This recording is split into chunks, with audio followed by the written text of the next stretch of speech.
আল্লাহ তো সবকিছু নিয়তি লিখে রেখেছেন যে অমুক লোক ভালো হবে না খারাপ হবে, সে কাউকে খুন করবে কি করবে না, বা কাউকে ধর্ষণ করবে কিনা, অথবা চুরি করবে কিনা, অথবা ভালো কাজ করবে কিনা, সে বেহেশতে যাবে নাকি দোজখে, সবকিছু আগেই লেখা থাকলে আমরা কি করব? এখানে কার দোষ? যদি কাউকে খুন করি, আল্লাহ আমার কদরে লিখেছেন, আমি খুন করবো আর করে ফেললাম, এই দোষটা কার? দোষ তো আল্লাহর। তাহলে আমাকে দোজখে পাঠানো হবে কেন?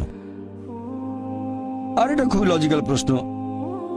এই প্রশ্নের উত্তরে বলবো, আমাদেরকে এই কদর বা নিয়তির ধারণা আগে বুঝতে হবে যে আল্লাহ সুবহানাহু ওয়া তাআলা আগে থেকে লিখে রেখেছেন একটা মানুষ কখন জন্মাবে, তারপরে সে কোন দেশে জন্মাবে, কখন মারা যাবে, কোন দেশে মারা যাবে।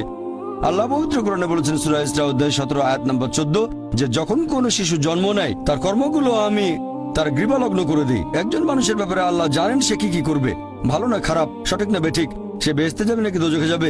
যে ধরেন একটা ক্লাসে একজন টিচার পড়াচ্ছেন 100 জন ছাত্রকে প্রায় 1 বছর ধরে, আর পরীক্ষা শুরুর আগে টিচার অনুমান করলেন যে এই ছাত্রটা এবারের পরীক্ষায় ফার্স্ট হবে, ফার্স্ট ক্লাস ফার্স্ট, এই ছাত্র পাবে সেকেন্ড ক্লাস, এই ছাত্র করবে ফেল।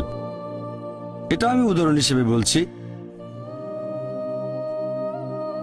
এর কিছুদিন পরে পরীক্ষা হয়ে গেল, প্রথম ছাত্র হলো ফার্স্ট ক্লাস ফার্স্ট, এই ছাত্র সেকেন্ড ক্লাস, আর ওই ছাত্রটা করলো ফেল। এখন আপনাদের প্রশ্ন করি, যে ছাত্র ফেল করেছে সে কি টিচারকে বলবে আপনি বলেছিলেন যে আমি ফেল করব তাই ফেল করেছি? এখানে দোষটা কার? টিচারের নাকি ছাত্রের? কার দোষ? ছাত্রের। টিচার অনুমান করেছেন এই ছাত্রটা বাইরে ঘুরে বেড়ায়, ঠিক মতো ক্লাসে আসে না, সিনেমা দেখতে যায়, এজন্য সে ফেল করবে।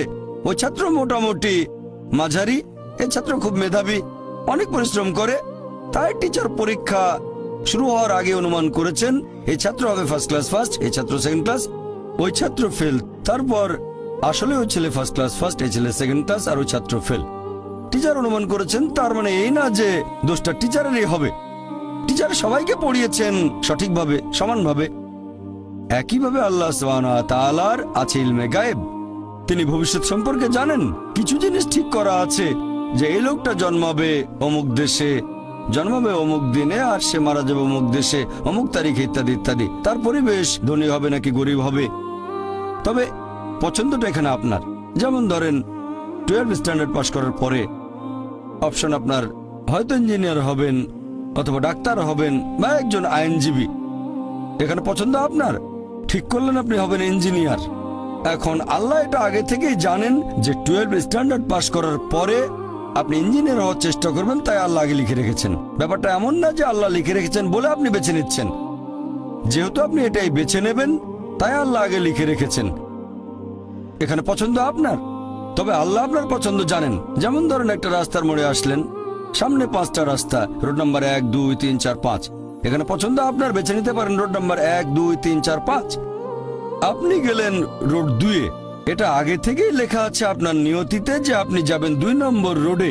ব্যাপারটা এমন না যে আল্লাহ লিখেছেন বলে আপনি করছেন, যেহেতু আপনি এটাই বেছে নেবেন তাই আল্লাহ আগে লিখে রেখেছেন। তাহলে পছন্দ আপনার। আপনি চাইলে টাকা উপার্জন করতে পারেন ভালো কাজের মাধ্যমে, হালাল উপায়ে, অথবা পারেন চুরি করে হারাম উপায়ে, পছন্দ আপনার। ধরেন চুরি করলেন, এটা আপনার সিদ্ধান্ত, তবে আল্লাহ আগে থেকে জানেন যে এই লোকটা সহজে টাকা পেতে চায় তাই চুরি করবে, তাই আল্লাহ আগে লিখে রেখেছেন যে এই লোকটা 25 বছর বয়সে চুরি করবে। এখানে দোষটা কার? দোষ আসলে আপনার, তবে আল্লাহর আছে ইলমে গায়েব, তাই তিনি আগেই লিখে রেখেছেন। সিদ্ধান্তটা আপনার। আল্লাহ তাআলা মানুষদের দিয়েছেন স্বাধীন ইচ্ছা, আপনি আল্লাহ তাআলাকে দোষ দিতে পারবেন না আপনার পাপের জন্য। যদি আপনি দোজখে যান, যাবেন আপনার পাপ কাজগুলোর জন্য, আর যদি বেহেশতে যান সেটার কারণ হবে আল্লাহ সুবহানাহু ওয়া তাআলার অসীম করুণা।